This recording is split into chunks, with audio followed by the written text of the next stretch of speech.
Bonjour à toutes et à tous. Nous voici arrivés au terme de cette formation sur la varicose pelvienne. Après avoir abordé les principes thérapeutiques lors du précédent épisode, le docteur Philippe Lemal va logiquement parler dans ce dernier épisode du bilan ultrasonore après traitement, bilan calqué sur le bilan pré-thérapeutique. Hello everyone. We have arrived at the end of this training on pelvic varicose. After having addressed the therapeutic principles during the previous episode, Dr. Philippe Lemal will logically talk in this last episode about the ultrasound checkup after treatment, checkup modeled on the pre-therapeutic checkup. On se retrouve d'ici 25 minutes pour la session des questions-réponses avec nos deux experts. À tout à l'heure. We'll meet in 25 minutes in the Q&A session with our two experts. See you later. Bienvenue à toutes et tous. Aujourd'hui, il s'agit du 3e épisode de la 3e saison et donc le dernier de cette formation sur la varicose pelvienne. Après avoir abordé les principes thérapeutiques lors du précédent épisode, nous allons logiquement aborder aujourd'hui le bilan ultrasonore après traitement. Et cela devrait être assez simple puisque ce bilan est calqué sur le bilan pré-thérapeutique. Et donc, ça va nous permettre de faire des rappels sur les objectifs de ce bilan pré-thérapeutique. Ils sont au nombre de 4. D'abord, confirmer la varicose pelvienne. Deuxièmement, rechercher les alimentations. Troisièmement, rechercher une compression veineuse. Et enfin, rechercher les points de fuite éventuels. Et pour atteindre ces objectifs, je vous avais proposé une méthodologie que je suis systématiquement, à savoir 1. Rechercher des varices dans la sphère utérine. 2. Rechercher un reflux des veines ovariques. 3. Rechercher une compression veineuse. 4. Rechercher des signes indirects, des critères indirects de reflux de certains autres afférents des veines iliaques internes. Et enfin, donc, rechercher les points de fuite. Et les objectifs du bilan post-thérapeutique sont le négatif de ceux du bilan pré-thérapeutique. À savoir, si le traitement a été efficace, tous les éléments pathologiques notés initialement sont censés avoir disparu. Il faudra donc vérifier l'absence d'une varicose pelvienne résiduelle, d'une alimentation encore active, d'une compression veineuse et la disparition des points de fuite. Et pour ce faire, la méthodologie de l'examen sera exactement la même, à savoir, dans l'ordre, l'examen de la sphère utérine, des veines ovariques, des compressions veineuses, des autres afférents et pour finir, les points de fuite. Commençons donc par l'examen de la sphère utérine, sujet qui avait été abordé lors de l'épisode 4. Pour étudier la sphère utérine, il existe potentiellement 3 voies d'examen. Et pour les plus courageux qui ont vu les premiers épisodes, vous savez que j'utilise bien sûr la voie abdominale, jamais la voie endovaginale et systématiquement la voie périnéale. Cette diapositive, juste pour vous rappeler l'aspect des varices pelviennes par voie abdominale. Ici, d'importantes varicoses latéro-utérines gauche qui se drainent au moins en partie par le réseau latéro-utérin droit via les veines arquées. Et ici, toujours en pré-thérapeutique, des varices latéro-utérines gauche visualisées par voie périnéale avec un reflux spontané de la veine ovarique gauche, ce reflux spontané avec la respiration. L'avantage de la voie périnéale est d'offrir une visibilité toujours suffisante malgré une aérocolie même importante et d'être moins gêné par les artefacts de bouger lors des manœuvres de compression. Et donc, l'objectif du bilan post-thérapeutique sera en premier de vérifier l'absence de varices résiduelles dans la sphère utérine. Et dans le meilleur des cas, pas de varices visualisées en mode noir et blanc, que ce soit par voie abdominale ou par voie périnéale, et pas de reflux provoqué, mis en évidence malgré toute la bonne volonté de la patiente pour réaliser une manœuvre de Valsalva très efficace. Mais parfois, malgré l'embolisation, il reste des veines latéro-utérines plus ou moins dilatées, visibles en noir et blanc, et il faudra toujours alors vérifier, la présence d'un reflux, car une veine dilatée n'est pas synonyme d'un reflux comme nous l'avons déjà vu lors des précédents épisodes.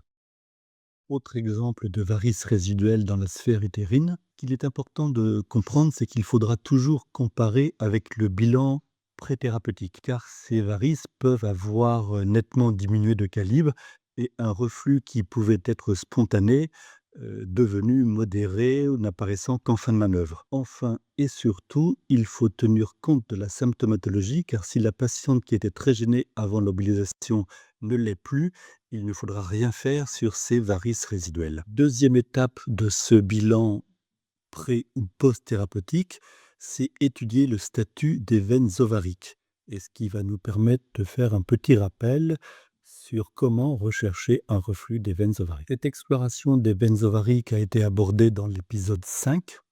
La voie d'abord est abdominale et le meilleur repère anatomique est le muscle psoas. Rappel de cette sémiologie, sur la diapo de gauche, on repère le muscle psoas et ici la veine ovarique de droite qui se situe à la face antéromédiale du muscle psoas. C'est la diapo du milieu, c'est exactement la même chose, sauf que c'est le psoas gauche et donc ici la veine ovarique gauche qu'on retrouve au même niveau. Sur cette coupe à droite, la même veine ovarique gauche, sauf que c'est une coupe longitudinale. On retrouve le muscle psoas ici et la veine ovarique qui court le long du muscle psoas. Et encore une fois, ce n'est pas parce qu'une veine est dilatée qu'elle est refluente, elle peut être au contraire drainante. Donc il faut toujours rechercher et décrire un reflux. Et ici, on voyait donc un reflux de la veine ovarique gauche qui était spontané avec la respiration, mais qui restait bien modulé par la respiration. Mais on peut se poser la question de savoir pourquoi un reflux peut persister après embolisation. Et cette question avait été abordée lors de l'épisode précédent. Une des causes, bien sûr, est un geste technique incomplet avec certains secteurs veineux refluents non embolisés. Mais cela peut être également dû à la qualité de l'agent d'embolisation, car ils ne sont pas tous équivalents. L'utilisation isolée de la mousse détoxysclérol expose à une recanalisation fréquente du sclérus. Le risque de repermélisation est également fréquent avec l'utilisation isolée de COIJ, même en nombre important. Et c'est pourquoi les deux techniques sont souvent associées avec la méthode, entre autres dite sandwich, pour diminuer ce risque de recanalisation. Et c'est pourquoi, pour certains radiologues interventionnels, et en particulier le docteur Milka Greiner, le meilleur agent d'embolisation est la colle ou glu, qui est donc un cyanoacrylate de butyle, de son petit nom, car la recanalisation avec ce matériel est rarissime. Et donc l'étape 2 du bilan post-thérapeutique sera de vérifier l'absence d'un reflux résiduel des veines ovariques. Avec la glu, non seulement la veine collée ne se repermavise pas, mais en plus elle se rétracte avec le temps au fil des mois. Ici, un contrôle qui est effectué donc 3 ans après l'embolisation, et on ne retrouve qu'un fin cordon fibreux, non circulant, incompressible, rétracté, inférieur à 3 millimètres de calibre, et avec toujours comme point de référence le muscle psoas. Mais cette rétraction veineuse n'est pas immédiate et prend plutôt 6 mois, voire 1 an, surtout si elle était très dilatée initialement. Et sur cette diapo, on voit très bien la veine ovarique ici qui est donc en coupe longitudinale. Elle est fibreuse, non refluente, non compressible, mais elle reste dilatée 7 mois après l'embolisation, puisqu'elle mesure encore aux alentours de 9 millimètres. Ça, c'est la même image en coupe transversale, le muscle psoas, l'artère iliaque, la veine iliaque, et on retrouve la veine ovarique ici, donc qui est incompressible. Et là, on la voit ici, et absence de reflux. Et cette vidéo pour vous prouver que la veine collée est bien incompressible, le muscle psoas en coupe transversale et ici la veine ovarique et on a beau appuyer avec la sonde, la veine reste incompressible.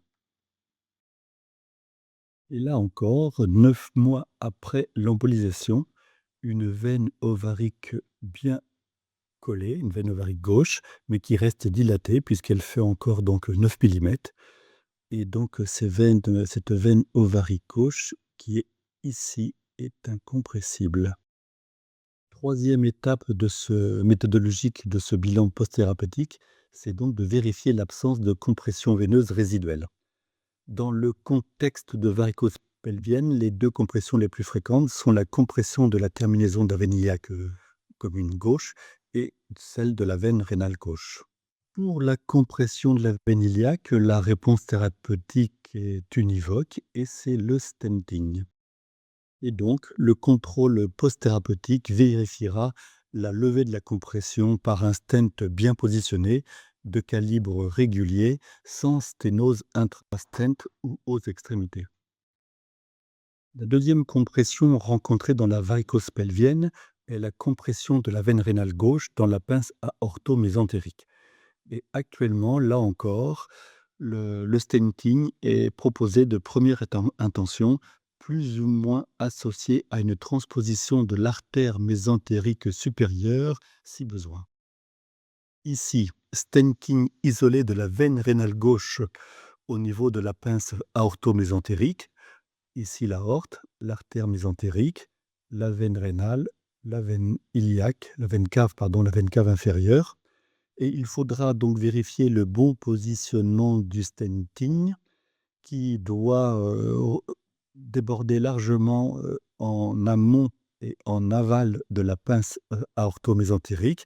Et il faudra donc vérifier que le calibre de ce stent soit régulier et qu'on récupère donc un flux de drainage veineux rénal très bien modulé par la respiration et de sens physiologique. Ici, le stenting de la veine rénale gauche était associé à une transposition de l'artère mésentérique supérieure, car l'angle aorto-mésentérique était trop serré et le stent n'aurait pu être déployé correctement. Le contrôle dans ce cas est double. Vérifier le bon positionnement donc du stent, ici l'aorte, et donc la veine rénale avec le stent qui est bien visible.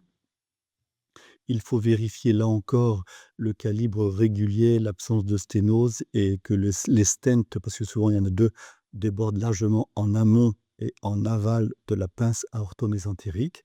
Et le deuxième temps de cette vérification, ce sera de vérifier la transposition de l'artère mésentérique supérieure, l'absence de plicature, l'absence de sténose. Donc ici, l'artère mésentérique supérieure a été descendue et on voit la veine rénale gauche et l'artère donc mésentérique supérieure qui passe au-dessous de la veine rénale gauche. Ici, en mode puissance, on voit très très bien la transposition et donc l'anastomose harmonieuse de l'artère mésentérique. Quatrième étape méthodologique de ce bilan post-thérapeutique, c'est l'analyse des reflux des autres afférents des veines iliaques internes, sujet qui a été abordé dans l'épisode 8.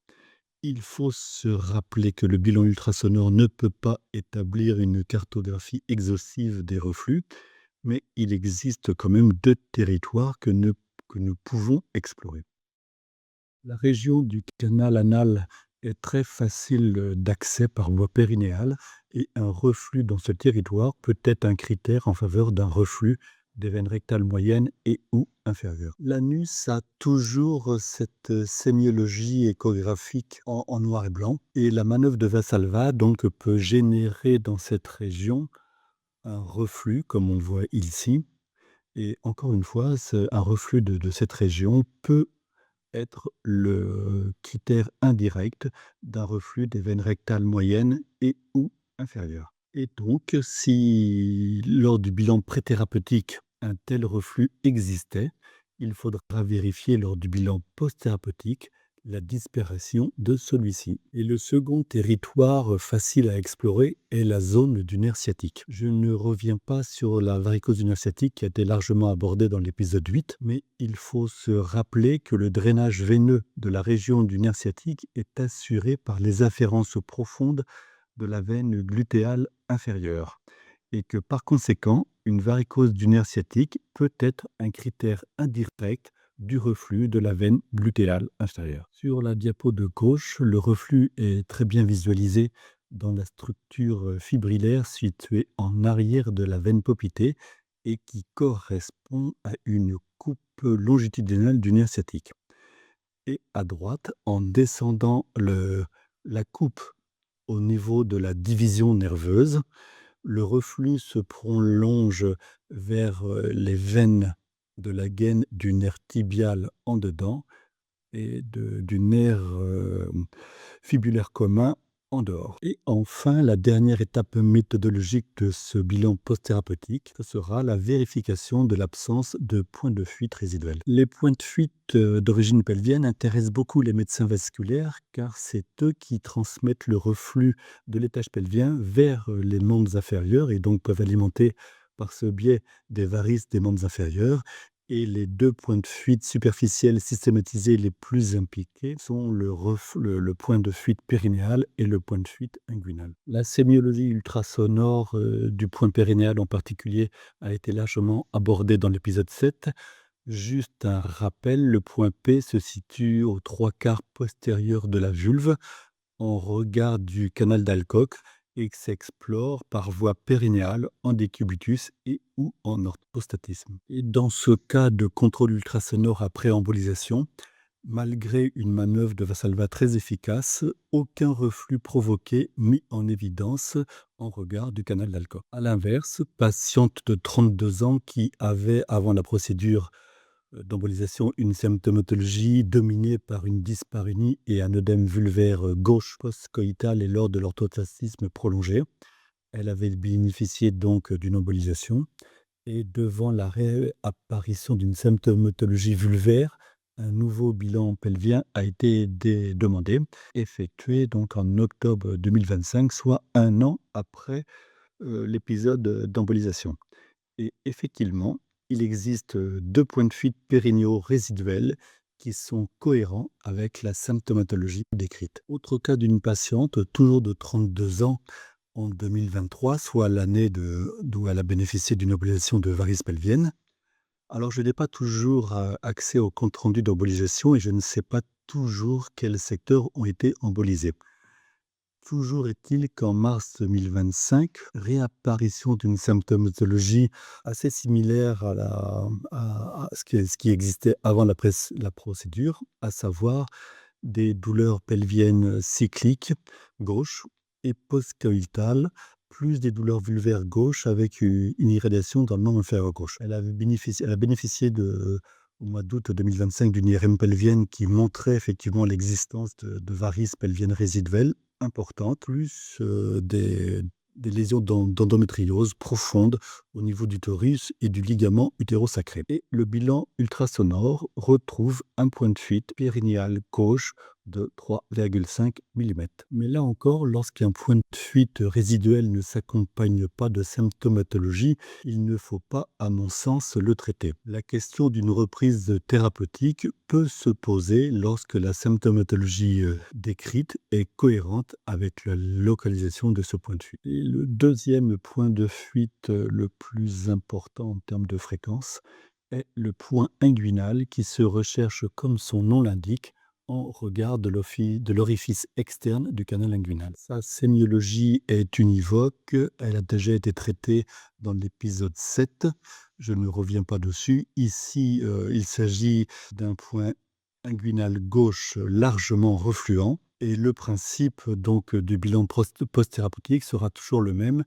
Si ce reflux existait avant embolisation, il faudra vérifier sa disparition ou du moins sa diminution en termes de reflux et de calibre. Car un point de fuite initial avant traitement peut être large et refluent spontanément et après traitement être de petit calibre avec un reflux uniquement provoqué, modéré et en fin de manœuvre. Et si la symptomatologie a disparu, c'est déjà un bon résultat. Et cette approche quantitative est, je trouve, mal prise en compte par la classification SVP que nous avons abordée lors du premier épisode de cette formation. Par exemple, une patiente qui n'aurait pas de chance, porteuse de 4 point de fuite dilaté et spontanément refluent sera toujours considéré comme PEV+, si après traitement, il lui reste un PDF de petit calibre et peu refluent. Et ce n'est pourtant plus la même patiente. Et pour conclure ce dernier épisode de cette formation sur la varicose pelvienne, nous avons vu que la méthodologie du bilan ultrasonore post-thérapeutique est exactement identique à celle du bilan initial de la varicose pelvienne et que ses objectifs seront de vérifier la correction des anomalies, reflux et ou compression veineuse notées lors du bilan ultrasonore initial et validées lors de la phlébographie préthérapeutique.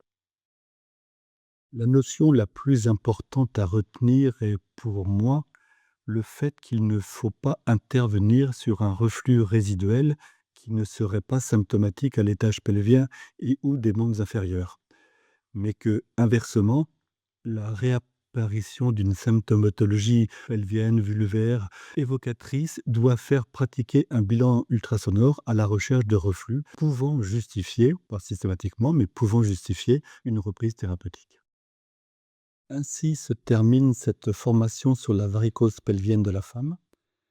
Son format était un peu original car Sigvaris nous a permis de l'étaler sur 10 épisodes, ce qui a rendu possible d'aborder tous les aspects de cette pathologie en partant de la nouvelle classification, une large place dédiée à l'anatomie, indispensable pour appréhender cette pathologie, et bien sûr à l'exploration ultrasonore qui reste le cœur de mon métier, et d'aborder plus succinctement les autres examens complémentaires et les principes thérapeutiques. Et de fait, je voudrais sincèrement remercier Delphine Sion, responsable du groupe Sigvaris, pour cette marque de confiance, et bien sûr le professeur Elalami, partenaire de cette galère, et Milika Grener, qui, sans le savoir, est à l'origine de tout cela. Je vous remercie très sincèrement de votre attention. Merci beaucoup, Philippe. C'est ce dernier épisode qui est donc, encore une fois très précieux parce qu'il a repris en image, en tout cas, les, les nécessités de ce check-up initial et donc surtout ensuite la constatation de la réparation et de la solution. Et donc, c'était particulièrement, bien sûr, important de mettre en exergue le le caractère systématique de cette évaluation. Bon, est-ce que vous avez des questions? Profitez de l'expertise de monsieur Lemal. Have you a question regarding this last episode and the clear informations given by Dr. Lemal concerning the need for that check, ultrasound check regarding clinical symptoms and the remaining points, 5 important points, as he summarized here. Any other information to get or not? Moi, j'ai une question, Philippe, parce qu'effectivement, la conclusion, c'est de dire que la classification SVP, finalement, elle n'est pas fidèle à la fois au profil clinique et surtout à ce check-up échographique. Est-ce que tu penses qu'il va y avoir une évolution ou est-ce qu'il va y avoir une actualisation ou est-ce qu'il va y avoir une classification qui soit beaucoup plus, disons, pragmatique, réaliste, fidèle du statut des patientes qui ont ce type de symptomatologie? I asked Dr. Lemal that if there is any future option for a new classification, more realistic and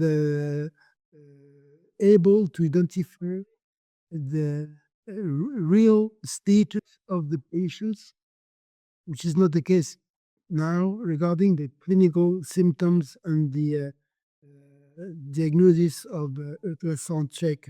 Je ne dirais pas que cette classification est pas adaptée. Mais par contre, sur le point des parce qu'elle décrit bien, l'anatomie, l'hémodynamique et puis surtout, c'est qu'on part de rien et donc où il y avait simplement la classification de Milka-Greiner, mais qui n'abordait pas l'anatomie de cette façon aussi précise. Donc cette classification SVP est un plus. La seule chose que j'ai notée, c'est qu'effectivement, il y a pour les points de fuite, il y a un côté binaire. C'est-à-dire que vous êtes PDF plus ou PDF moins. Or, encore une fois, une patiente qui avait des points de fuite importants, dilatés, incontinents et qui, en fin de procédure, n'a plus qu'un petit point de fuite qui est peu refluent, elle sera toujours classée pareil alors que c'est plus du tout la même patiente et que le plus souvent, elle n'a plus de symptomatique, plus de symptomatologie par ce point-là. Ah mais je ne remets pas du tout en cause le caractère, enfin positif de cette classification. Okay. In fact, this classification is still useful because the description, the hemodynamic status, the anatomical evaluation and analysis are really important regarding the solution to propose to these patients. So, but for the leak points, it's just a binary evaluation, PDF plus or PDF minus. That's all. But in fact, if this patient got just a moderate now or a very limited leak point, she still get the same classification despite no symptomatology or clinical point of view. So that the sole limitation for that classification, which is still useful and again must be used in a practical let's say ground. Très bien.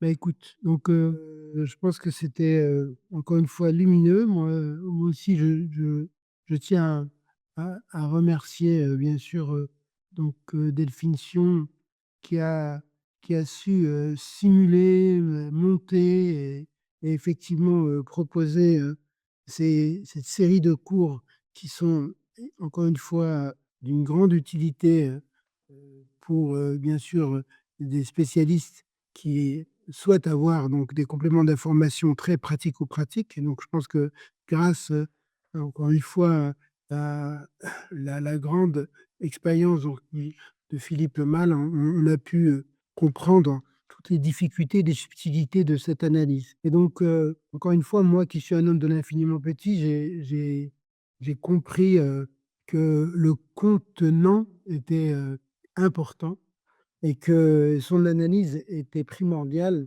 pour effectivement une gestion optimale, qui reste encore une fois toujours à, à faire évaluer et entre guillemets à faire prendre en charge par des gens avisés et bien éduqués. Merci encore donc de cette belle aventure et encore une fois merci de votre fidélité donc dans votre assiduité à suivre ce cours et j'espère que vous allez en profiter et que vos patients surtout vont être encore mieux encadrés.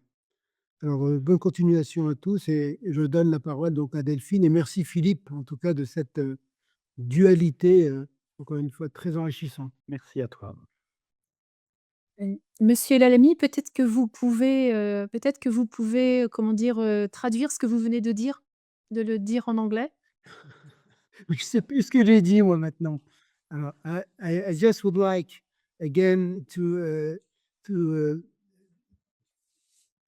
I'm grateful to Dr. Delphine Sion for this fantastic idea to elaborate this program and to share the expertise with Dr. Lemal in such complex and really difficult area. And we understood that, again, sharing experience and sharing expertise with this, again, courses will let you in a more comfortable position to take in charge this varicoses, which are quite complex. And again, I was really proud to be part of this very interesting and rich program. And I hope that in the future we will get again this opportunity and to go forward for the benefit of our patients. Merci. Eh bien, moi, il me reste à remercier immensément le docteur Philippe Lemal pour ce travail inédit et extrêmement complet. Et merci aussi beaucoup à vous, au professeur Ismaili El Alami, pour votre modération, l'énergie que vous avez fournie et puis toute cette traduction qui nous était bien précieuse. Pour vous tous, si vous avez manqué un épisode ou alors si vous souhaitez en revoir un, eh bien, rendez-vous sur notre plateforme MOH où les 10 épisodes sont accessibles en replay. Et enfin, bien, merci à vous tous qui, en regardant cette formation, bien, vous la faites vivre. Au revoir. It remains for me to thank immensely Dr. Philippe Lemal for his unprecedented and extremely complete work. I also thanks a lot Professor Ismail El Alami for your great moderation and translation. If you miss one episode or wish to watch it again, go to our MOH platform where the 10 episodes are accessible in replay. Thank you finally to all of you who, by watching this training, make it live. Goodbye.